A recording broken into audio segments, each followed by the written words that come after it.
Stadium আছে অধিকাংশই ব্যবহার না হওয়ার কারণে কিংবা অব্যবস্থাপনার কারণে এখন এক ধরনের ব্যবহার উপযোগী অবস্থায় আছে, সেগুলোকে আমরা সংস্কারের উদ্যোগ নিয়েছি।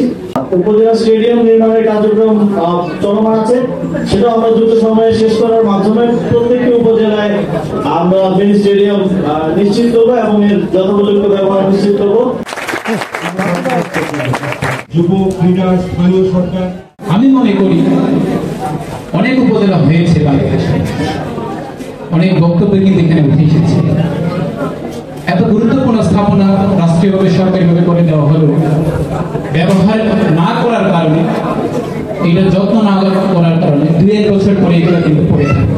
তো সেই দিক থেকে আমি মনে করি কুতুবদিয়াবাসীর জন্য এটা 100%, 1000% এটা আমাদের প্রাণের দাবিদারি।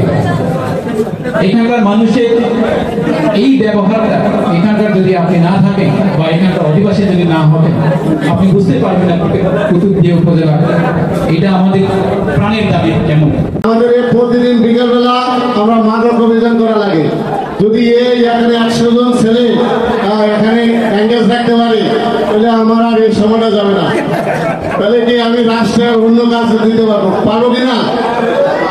তাহলে বাবা মা টেনশনে থাকে না কোন সময় ঘরে থেকে ডাব চুরি, টাকা চুরি হয়। ছোটখাটো চুরি থেকে তো বড় পর্যায়ে যায়, তাই না?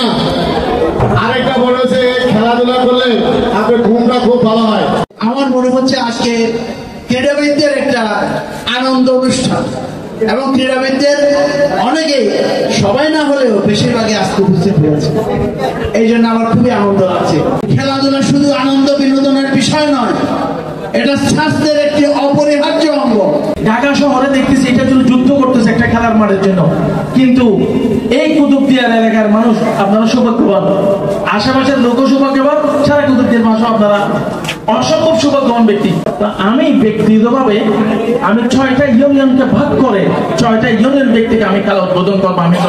আমি স্যারের অনুমোদন কামনা করছি।